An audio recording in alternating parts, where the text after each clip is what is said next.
Convido você então a ler comigo Romanos, o capítulo 1, o versículo 16. É um versículo conhecido e eu vou ler aqui te provocando. Obviamente que você vai responder a minha provocação, amém? Amém? Vamos lá então. Não me envergonho do evangelho. Olha aqui para mim. Por quê? Lê lá. Porque é poder de Deus para a salvação de todo aquele que crê. Não me envergonho do evangelho. Por quê? Porque ele é poder de Deus. Poder de Deus. Capaz de promover o quê? Salvação a todo aquele que crê. Então, o evangelho é poder de Deus. Amém? Diga para quem está do teu lado, quero que você seja bem enfático, diga para ele, evangelho não é conversa mole, não é papagaiada, não é conversa para boi dormir. É poder de Deus, fala forte, poder de Deus, disponível a nós, poder de Deus. Então, queridos, assim, em sã consciência, ninguém, mas ninguém mesmo, se envergonharia de algo que é fantástico, algo que é espetacular. Ninguém se envergonharia de um ato de heroísmo. Ninguém se envergonharia. Eu me recordo, há alguns anos atrás, na França, de uma criança pendurada na sacada de um prédio. Isso... Eu comecei a ver o vídeo e eu falei assim, eu vou parar de ver esse negócio porque eu não sei como é que vai terminar isso aqui. E de repente esse negócio pode terminar muito mal, estragar o meu dia. Mas neste vídeo, um cidadão, um imigrante lá, ele sobe a fachada do prédio, vocês se recordam disso? E sobe 3, 4 andares de uma velocidade impressionante, viu? Escala o prédio por fora. Depois você busca no YouTube. E sobe até o terceiro ou quarto andar, era muito alto. E ele sobe e salva aquela criança. Essa imagem correu o mundo. Ele recebeu lá uma congratulação lá do Macron, do governo da França. Viu? Ninguém se envergonha de um ato de heroísmo. Ninguém se envergonha de algo nobre. Então, queridos, de igual forma, o apóstolo Paulo está dizendo assim, eu não me envergonho do evangelho, porque ele é nobre, porque ele é fantástico, porque ele é espetacular, porque ele é poder de Deus. Ele é poder de Deus. Ele é poder capaz de salvar todo aquele que crê. Ele é capaz de salvar o perdido, ele é capaz de consolar aquele que está arrasado, ele é capaz de dar esperança para aquele que não tem, ele é capaz de ministrar vida para aquele que já desistiu da vida. É poder de Deus. Ele é fantástico. Eu não me envergonho. É bem pelo contrário. Eu quero ser identificado com esse poder de Deus. Seria muito bom para mim ser identificado com aquilo que é poder de Deus. É muito pelo contrário, eu quero ser identificado com o evangelho que leva salvação, que leva transformação, que leva poder de Deus aos perdidos. Amém? Então, você sabe, né? Evangelho significa o quê? Boa notícia. E qual é a boa notícia que anunciamos? Qual é a boa notícia? A boa notícia, meu irmão, é que eu e você estávamos condenados a uma vida eterna sem Deus. Eu vou melhorar isso. Eu e você, independente da vida que levávamos, sem Deus, estávamos condenados ao inferno. Perdição eterna, mal acompanhado no inferno. Essa é a mensagem. A boa notícia é que estávamos condenados perdidos, desgarrados, estávamos atolados na mentira, na imoralidade. Eu não sei de que cativeiro Deus tirou, da cachaça, da passividade, das drogas, ou de uma vida aparentemente boa, mas alienada da realidade de Deus. Deus nos tirou, nos transportou das trevas para a sua maravilhosa luz e nos deu como destino o céu, a companhia dele, eternamente com ele. Essa é a boa notícia. Essa é a boa notícia. A boa notícia, meu irmão, sabe qual é? É que não há perdido o bastante, que não há gente ruim o bastante, que não há cidadão estragado o bastante, que não possa ser amado por Deus. Essa é a boa notícia. Que não seja alvo de um amor inexplicável. O amor de Deus. Deus ama o pecador. Essa é a boa notícia. A boa notícia é essa. Que o evangelho é poder de Deus e é capaz de salvar qualquer um. Qualquer um, qualquer um, salvou você. Salvou você. Amém? Essa é a boa notícia. Essa é a boa notícia. É por isso que eu não me envergonho do Evangelho. É por isso que eu e você não podemos nos envergonhar do Evangelho. Pelo contrário, nós precisamos ser identificados com o Evangelho. Nós precisamos ser identificados como pregadores do Evangelho. Por quê? Porque ele é poder de Deus. É muito orgulhoso para nós, precisa ser muito gratificante para nós, alguém falar, aí está um pregador do Evangelho, alguém que traz as boas novas, as boas notícias, a notícia de esperança, a notícia de salvação, o consolo, o renovo, a fé. Desse vem algo diferente. Desse vem algo transformador. É por isso que o apóstolo fala, eu não me envergonho do Evangelho. E eu e você precisamos, seria muito agradável a nós sermos identificados. É um desejo meu. Deve ser o desejo de todos nós. Ser identificados pelo Evangelho, que é poder de Deus. Não é uma coisa qualquer. É poder de Deus. Capaz de pegar cidadão arrasado pelo pecado, arrasado pelas circunstâncias da vida e transformar em filhos legítimos, filhos herdeiros, tal como Cristo Jesus. Então, meu amado, numa sociedade corrompida como a nossa,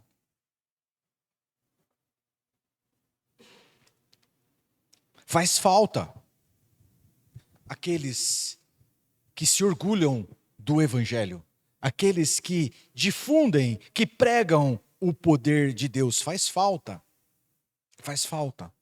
Então, não se engane, né? Nem que ninguém se engane. Não importa a condição social. Se não tem Deus, tem uma vida sem propósito. Não importa a condição social. Se não tem Deus, está vivendo uma vida vazia.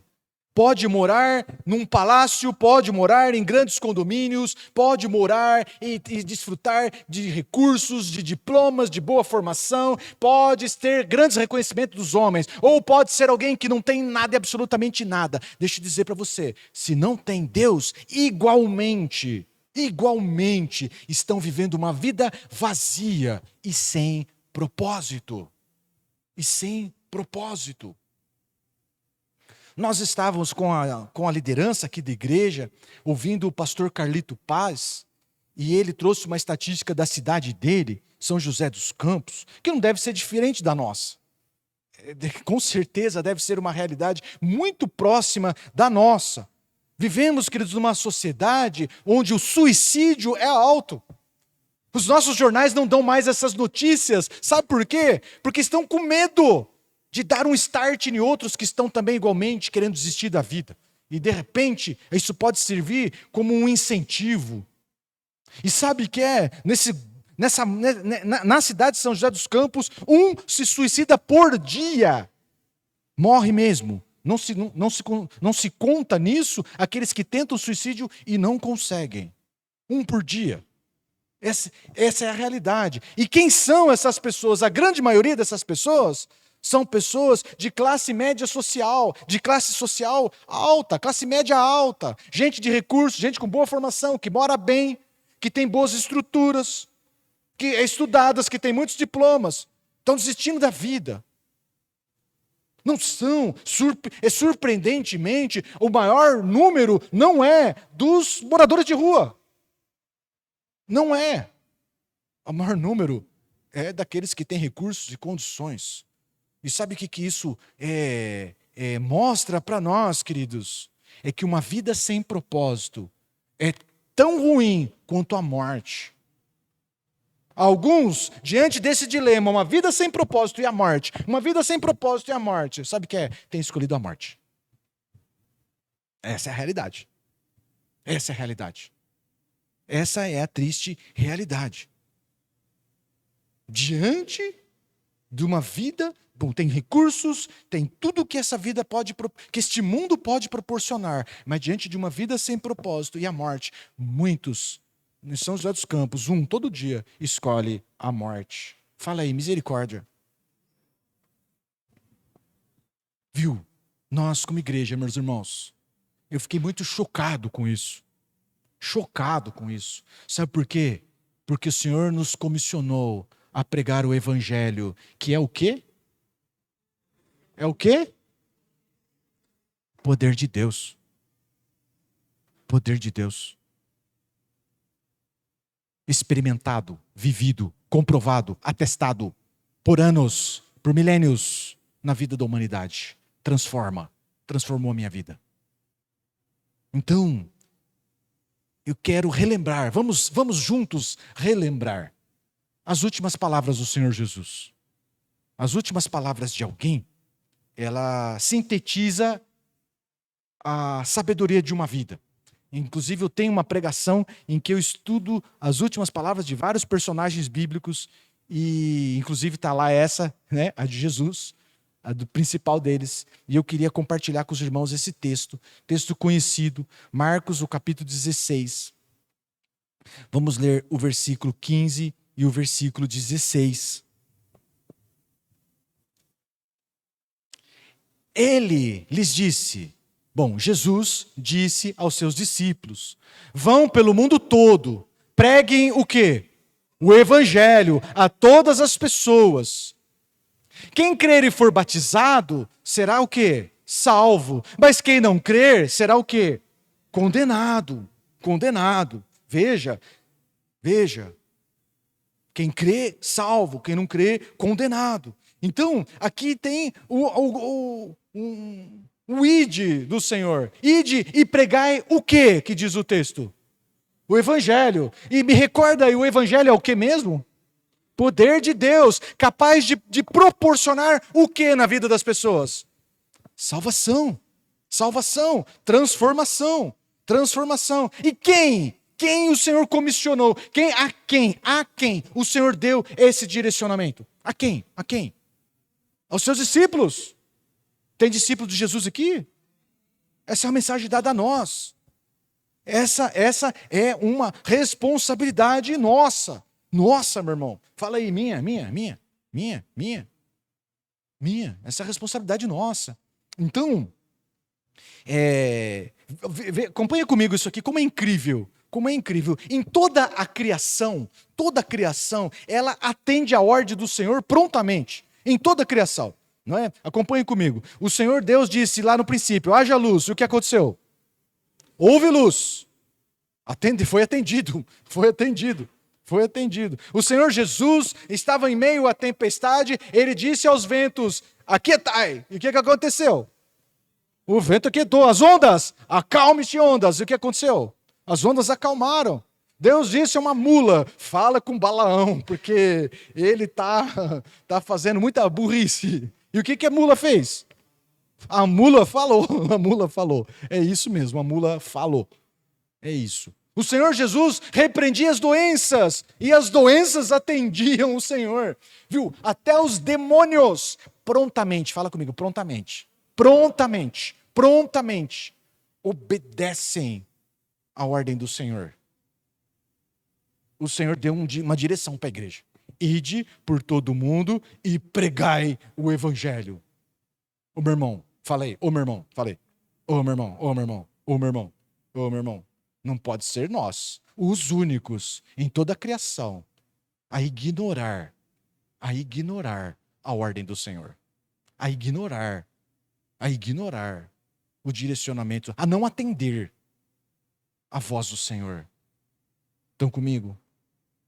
Tem crente aqui? É com nós esse papo. É com nós esse papo. O Senhor comissionou a nós. Temos o Espírito Santo que nos capacita.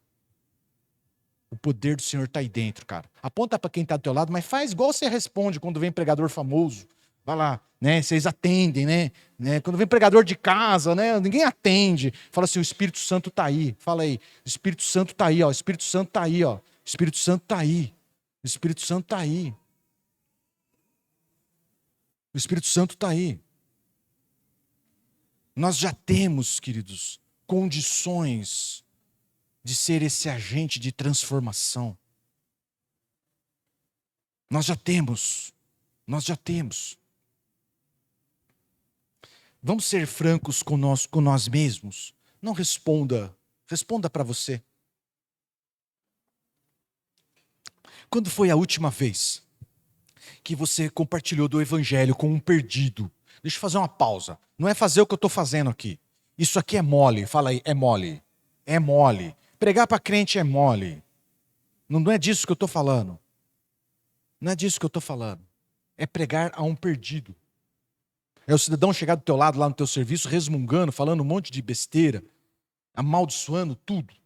E você receber uma palavra ali de Deus e ministrar a ele a palavra de Deus. Salvação, esperança. Quanto tempo faz? Seja verdadeiro com você. Meses? Anos? Fala a verdade. Sabe, queridos, isso pode explicar muito da nossa frieza espiritual. Porque o que dá propósito à vida do crente, é dividir da sua fé, é anunciar a sua fé. É isso que dá propósito para a vida do crente. Assim como riquezas, bens, conforto, não tem dado propósito a muitos desses que têm buscado suicídio, têm optado pela morte. Viu? Apenas frequentar igreja de domingo não dá propósito à vida dos crentes. O que dá propósito a nós, meu irmão, é dividirmos daquilo que Deus confiou a nós. É repartirmos daquilo que Deus confiou a nós. É dar de nós mesmos a outros. É pregar o Evangelho. É repartir da nossa fé. É pegar um recém-convertido pelas mãos e conduzi-lo num discipulado e levá-lo às águas do batismo. A nossa igreja proporciona essa alegria a todos quantos fazem isso. Não é? Chega lá um recém-convertido, eu pergunto para ele, nós vamos fazer isso nesse batismo. Quem foi a pessoa que muito te ajudou nessa caminhada? A resposta dele é assim, pastor, muita gente me abençoou. Glória a Deus por isso. Nós somos uma família, é essa a resposta esperada. Mas eu falo assim, irmão, não, mas aquele que falou de Jesus para você pela primeira vez, que foi lá na tua casa, pegou você no carro, botou no carro, trouxe na igreja, levou de volta, que pegou você, levou até a mesa lá da comunhão, pegou o cafazinho e entregou na tua mão. Quem que é? O irmão fulano. Convide o irmão fulano para participar do batismo. Isso dá sentido à vida. Isso dá propósito à vida. Muito da frieza espiritual, das meninices que vivemos, das picuinhas que vivemos, sabe o que é? É porque perdemos o foco do nosso propósito. O nosso propósito. O Senhor Jesus Cristo veio para salvar e libertar o perdido. E a gente precisa estar envolvido nisso. Posso ouvir um amém? A gente precisa estar envolvido nisso. Nós precisamos estar envolvidos nisso. Eu não sei, de verdade eu não sei o que mais aborrece o Senhor. Imaginem comigo, faça esse exercício de imaginação. Deus está lá no seu trono, alto, sublime trono, e Ele olha para a terra. Eu não sei se o que provoca maior aborrecimento nele é ver a humanidade, os homens, se perdendo, se destruindo, destruindo o planeta, carcando fogo em tudo, vivendo como se não tivesse um amanhã, com violência, com drogas e drogas cada vez pior. E Deus olha e só vê um desfecho catastrófico para a humanidade. Eu não sei se é isso que mais aborrece o coração de Deus, ou se é olhar e ver a passividade, o comodismo de muitos, não todos, mas de muitos, dos crentes, das igrejas, de nós, aqueles que Ele comissionou para ser o agente de transformação. Eu não sei o que aborrece mais. Essa responsabilidade é nossa, irmão. Sempre foi nossa. Sempre foi nossa. Jesus não comissionou os governantes. Eu posso te dizer uma coisa. Se o Senhor tivesse comissionado os prefeitos, rapaz, bem ou mal, verdade ou mentira, a gente até pode duvidar, alguns nesse período de eleição estariam apresentando os seus números. Sabia? Olha, se o Senhor tivesse comissionado os prefeitos, alguns iam dizer assim, eu evangelizei 4.000 pessoas, e dessas 4.000, 3.500 batizei. Olha como eu sou uma bênção. Teriam números para nos apresentar. Qual é o número? Qual é o número? Qual é o número da igreja? Fala aí, misericórdia. Estão comigo? O Senhor não comissionou, queridos, a ONU. O Senhor não comissionou os Médicos Sem Fronteira, a Cruz Vermelha. O Senhor comissionou a instituição mais poderosa da terra. Quem? A mais poderosa da terra. Quem? A igreja. Aquela que Ele deu o seu Santo Espírito. A nós. A nós. A nós. A nós. Então, a gente precisa fazer um ajuste de foco, meu irmão. Pregar o evangelho não é opcional. Fala para o irmão do teu lado aí, não é opcional. Não é opcional, meu irmão. Não é aquilo que a gente faz no dia que a gente acordou bem. Hoje amanheceu um dia lindo, maravilhoso. Eu estou cercado de muita gente boa, animada, feliz, capacitada, treinada. Então hoje eu vou evangelizar. Não é assim, meu irmão. Evangelismo não é um evento. Pregar o evangelho não é um evento. É um estilo de vida. Onde eu anuncio Cristo Jesus em tudo que faço, falando. Não é apenas as minhas atitudes nobres de santidade, elas abrem portas. Elas abrem portas. Elas testificam, elas validam a mensagem que precisa ser dita. Fala comigo, dita, falada. Não são apenas atitudes nobres. Atitudes nobres nos levam apenas a um bom cidadão. O evangelho precisa ser dito, a mensagem precisa ser pregada. Pregada, pregada. Porque o Espírito do Senhor nos ungiu, Ele nos capacitou para isso, para isso.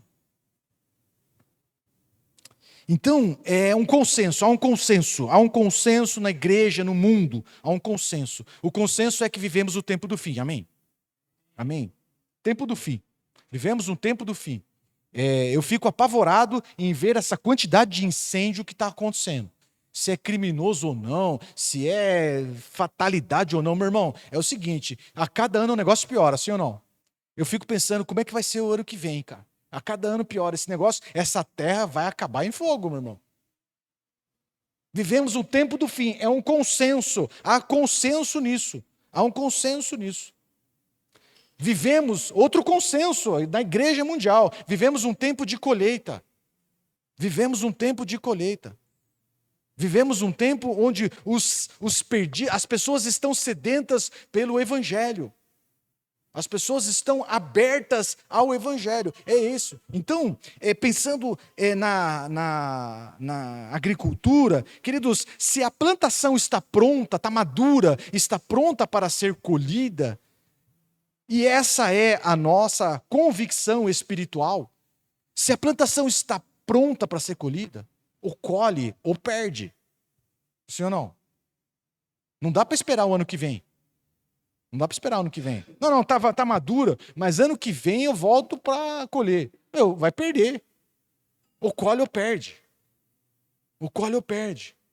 Então, irmãos, se estamos vivendo um tempo de colheita, se o perdido está sedento pelo evangelho, nós precisamos colher. Nós precisamos colher. Não podemos esperar, porque senão vai perder.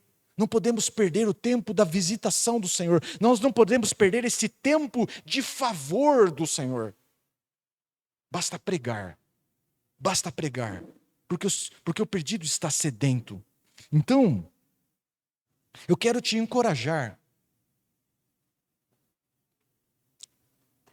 a dar um passo de fé e pregar o evangelho que é poder de Deus no campo missionário onde Deus te plantou. Onde que você mora, onde você vive, é ali que Deus te colocou. E você pode ser esse agente de transformação nesse lugar. No teu condomínio, na tua rua, no teu emprego, na praça de frente da tua casa, lá na biqueira, lá onde a galerinha se junta para fumar maconha. Tá todo mundo noiado lá, você chega assim e fala assim, boa noite, eu vim trazer a palavra de Deus. Cara, é impressionante, eu já fiz isso. Os caras estão tudo brisado. Eles viram para você e falam assim, e aí, maluco? Você fala assim, boa, quero orar por você. Ah, beleza, ora rápido aí, velho. É impressionante. É impressionante. É impressionante. Dê um passo de fé, meu irmão. O texto bíblico que eu quero colocar aqui é Marcos 16, o versículo 20, mostra o resultado desses que dão um passo de fé. O Senhor enviou os seus discípulos, os encorajou a pregar o evangelho. Então, no versículo 20, diz assim, então os discípulos saíram e pregaram por toda parte. Os discípulos deram o passo de fé. E o Senhor fez a parte dele. Como é que é? E o Senhor cooperava com eles. Como? De que forma Deus cooperava com eles? Confirmando-lhes a palavra. Com o quê? Com os sinais que acompanhavam. A mensagem, o evangelho que é poder de Deus era pregado. E sabe o que acontecia? Deus confirmava, manifestando os seus sinais. Manifestando o seu sobrenatural. Eu preciso dizer para os irmãos que os grandes momentos de sobrenatural de Deus que vivi na minha vida e vivi na vida da nossa família, viu?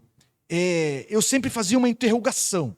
O que estávamos fazendo, o que estávamos pregando naquele dia em que se manifestou a glória de Deus de uma forma poderosa?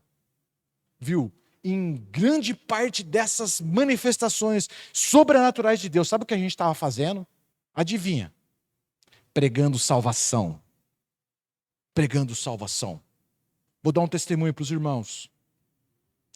Agora vocês têm aqui alguém que vocês podem, que é testemunha ocular. Confirme depois com ela em mais detalhes. Eu dou um depoimento de um garoto de 9 anos, de 7 anos, de 8 anos. Aqui tinha lá o depoimento. Aqui você tem para ouvir um testemunho completo. Meu pai assumiu uma igreja que tinha 20 membros. 10 ricos e 10 pobres, que brigavam entre eles. É impressionante. Ele consegue se dividir em tudo. E Deus deu uma direção ao meu pai. Estou falando em 1979. Uma igreja imensa, bem maior que essa aqui, comprida. Deus falou para ele, falou assim, faça uma campanha, que eu vou encher esse lugar. Meu irmão, improvável, fala comigo, improvável. Tranquilamente cabia umas 400 pessoas, mas ele tinha 20, que não estavam envolvidos em nada. Eles vinham para a igreja para ficar disputando as suas futricas. E Deus dá essa direção. E meu pai falou assim, mas quem que vai convidar esse povo? Quem que vai convidar essa multidão? Porque esse povo aqui não está interessado nisso. Nós saímos naquele culto e a gente subiu um morro. A igreja ficava numa baixada. E meu pai se pôs em pé e orou. Rua por rua. E eu com a minha mãozinha lá levantada também. A oração era assim, Senhor, envia os teus anjos. Naquilo que estiver ao meu alcance eu vou fazer. Mas nós somos poucos. E aquela igreja é bem grande. Manda os seus anjos convidar, as ruas lá era por número, sabe? Rua 11, Rua 10, né? A convidar as pessoas da Rua 10, as pessoas da Rua não sei o quê, as pessoas da Rua não sei o quê. Senhor, manda para mim um tocador, mas ele não pode só tocar, ele precisa cantar também. Para esse primeiro culto, tocar já está bom. Envia, Jesus. Um passo de fé, meu irmão. Um passo de fé. E ele saiu para fazer a parte dele. Quando chegou o dia, que era o dia, nós nos aprontamos. Nós nos arrumamos em fé. Está ouvindo? Estão aqui comigo? Nós nos arrumamos em fé, prontos para o maior culto da nossa vida. E a gente foi para aquele lugar. E meu pai foi para o alto-falante, a igreja tinha uma corneta em cima que perturbava o bairro todo. E ele falava assim: atenção, atenção, logo mais, um grande homem de Deus, ele mesmo. Porque o Espírito do Senhor está sobre mim e ele me ungiu. É assim ou não? Você crê nisso ou não? Então você pode ser um grande homem de Deus, uma grande mulher de Deus. É por isso que não podemos nos envergonhar do Evangelho. Por quê? Porque ele é poder de Deus e está sobre nós. Um grande homem de Deus estará pregando. Venha, traga os enfermos e papapá. Queridos, a igreja encheu. E quando chegou na porta, um rapaz, cabelo tudo torto, né? Tudo esculhambado. Meu pai olhou para ele e falou assim: você toca? Ele falou assim: eu toco. Era um desviado. Naquela noite, a igreja lotou. A igreja tinha o costume de ter umas cadeiras em cima para sentar lá os presbíteros. Meu pai pegou essas cadeiras e botou tudo para baixo e ofereceu para o povo. Ninguém vai ficar em pé. Ali se manifestou o poder de Deus, porque a gente deu um passo de fé, um passo de fé. Ah, o tocador hoje chama-se Pastor Ari. Amém? Ouse dar um passo de fé. O sobrenatural de Deus não está para dar espetáculo a crentes. Nós não caminhamos por vista. Nós não precisamos de ver para crer. Nós cremos, amém? Agora, o sobrenatural de Deus é para manifestar o poder de Deus aos incrédulos. É para trazer convencimento, para validar, para chancelar a mensagem de salvação. O Deus que você prega, o Deus que nós precisamos pregar. É isso. É isso. Pregue o Evangelho. Dê um passo de fé. Dê um passo de fé. 2 Timóteo 4:2 nos põe esse alerta. Pregue a palavra. Esteja preparado. A tempo é fora de tempo. Pregue a palavra, meu irmão. Esteja preparado. A tempo é fora de tempo. O Evangelho é simples. Fala comigo, o Evangelho é simples. O Evangelho é simples. O Evangelho é simples. O espetacular é o que Deus faz. O espetacular é o que Deus faz. A nossa parte é simples. O espetacular é Deus. Então, não deixe, fala comigo, não deixe de pregar o Evangelho porque você acha que você não tem uma boa oratória. Ah, eu não tenho uma boa oratória, eu não sou um cara para falar em público.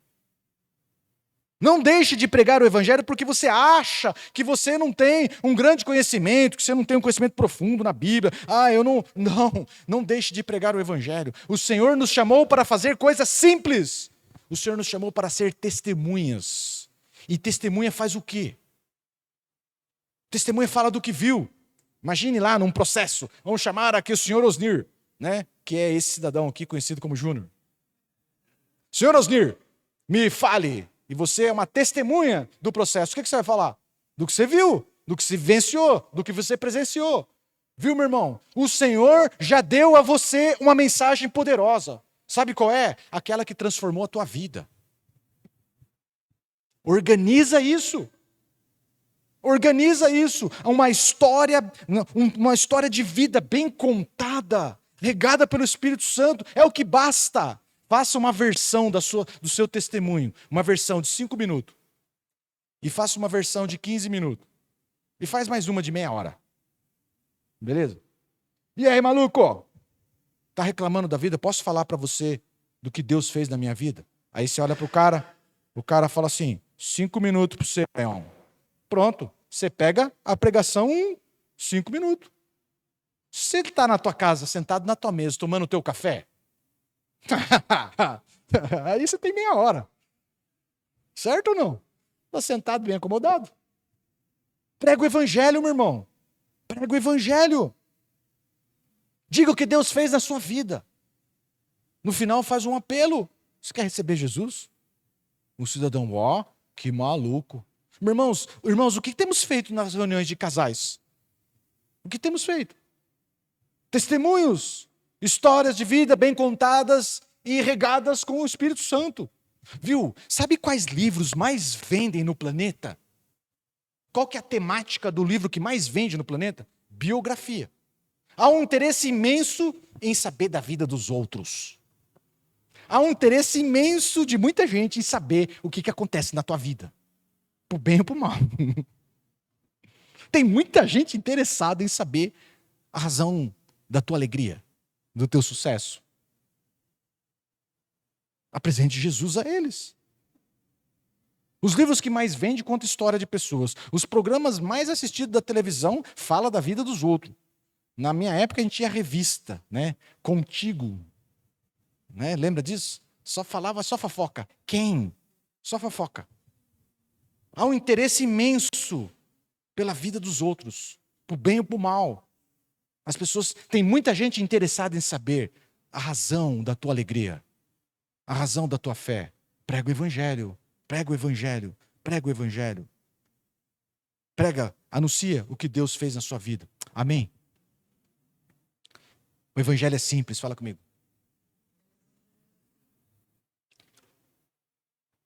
Tenha isso em mente. Então não se envergonhe da simplicidade do evangelho. O evangelho é simples, mas ele é poderoso. O evangelho é simples, mas ele é rico. O evangelho é simples, mas ele é profundo.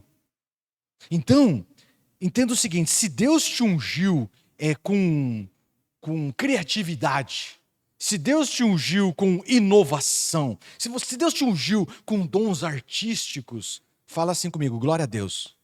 Glória a Deus. Prega o evangelho com arte, prega o evangelho com beleza, prega o evangelho com criatividade. Agora, meu irmão, o que Deus espera de nós é simples. O que Deus espera de nós é que eu e você venhamos dizer, presta atenção nisso aqui, presta atenção. O que Deus requer de nós é que nós venhamos a dizer aquilo que já foi dito. O que Deus espera de nós é que venhamos dizer aquilo que já foi dito e foi registrado na Bíblia. E que façamos isso de uma forma fiel. Fiel. Simples e fiel. Simples e fiel. É isso que Deus requer de nós. Já está registrado na Bíblia. Anuncie as boas notícias de uma forma fiel aos fatos. É assim que é. O evangelho tem um poder em si mesmo. A mensagem tem um poder em si mesmo. E esse poder é do Espírito Santo, não é meu. Fala aí, não é meu. Não é nosso, não é nosso. Então, pregue a boa notícia. Quem vai de convencer as pessoas não somos nós. E a gente tem que ter isso claramente. É uma convicção clara disso. Quem vai convencer o pecador não são as nossas palavras, é o Espírito Santo que há de convencer. Então se tranquilize. Quando tentamos assumir esse papel de convencimento, a gente corre o risco de incorrer em 2 erros. O primeiro deles é aquele tipo de crente que parece ser dono da verdade e do céu também. Ele então decora uma série de versículos e ele recita versículos para acusar, julgar e condenar as pessoas. E ele se torna uma pessoa arrogante, ele se torna uma pessoa indesejável, porque ele é um debatedor. E ele não conquista absolutamente nada com isso, a não ser a rejeição das pessoas. E muitas pessoas, elas não rejeitam a Cristo, elas rejeitam os debatedores que estão os cercando, os convencedores, aqueles que querem fazer o papel do Espírito Santo. Não, pregue o evangelho. Quem convence é o Espírito. Esse é um tipo de erro. O outro erro, meu irmão, é o seguinte: são pessoas que elas querem tanto que os outros sejam salvos, mas a porta é estreita.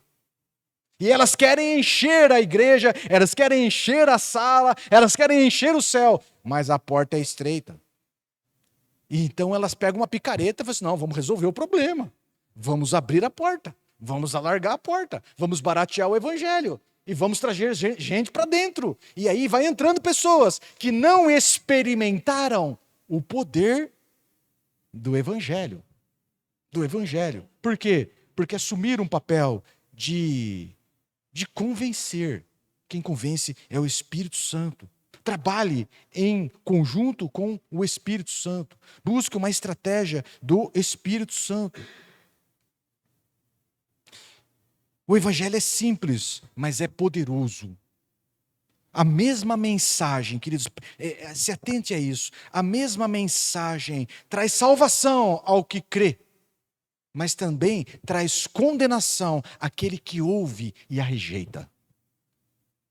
É duro isso. É uma realidade dura para os nossos dias. As pessoas não querem ouvir isso. Mas a mesma mensagem que anuncia perdão ao que confessa e abandona, também anuncia juízo de Deus àqueles que ouvem e nunca se arrependem, endurece o seu coração. É isso, é a mesma mensagem.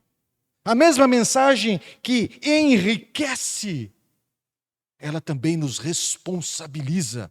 Responsabiliza aqueles que desfrutam dessa riqueza. Dessa riqueza. Então, sempre que o evangelho é pregado, uma nova oportunidade está sendo ofertada às pessoas. Não importa se elas são crentes ou se elas são incrédulas. Todas as vezes, todas as noites, todas as vezes que você pregar o evangelho, uma nova oportunidade está sendo ofertada. Aos incrédulos, sabemos qual é. Uma oportunidade de experimentar uma transformação de vida. Ter Jesus como único e suficiente Salvador. E aos crentes, uma oportunidade de ter as suas vidas igualmente transformadas. De glória em glória, de um nível de glória, de experiência com Deus, para um outro nível de glória e experiência com Deus, mais profundo e mais íntimo com Ele. Essa é a mensagem do Evangelho. A palavra diz que a mensagem não volta vazia. Antes ela cumpre um propósito. Ela cumpre o seu propósito. Então, amado, eu quero encerrar anunciando aos crentes, ao povo de Deus que somos nós, que o Senhor nos dê ouvidos abertos para ouvirmos, né? Os textos bíblicos, Jesus falava: quem tem ouvido, ouça, não é? Que o Senhor nos dê ouvidos abertos para ouvir a mensagem. Amém. Que o Senhor nos dê coração pronto a obedecer. Pronto a obedecer. E que o Senhor nos dê paixão para nos envolvermos na causa do Senhor. Amém. Amém.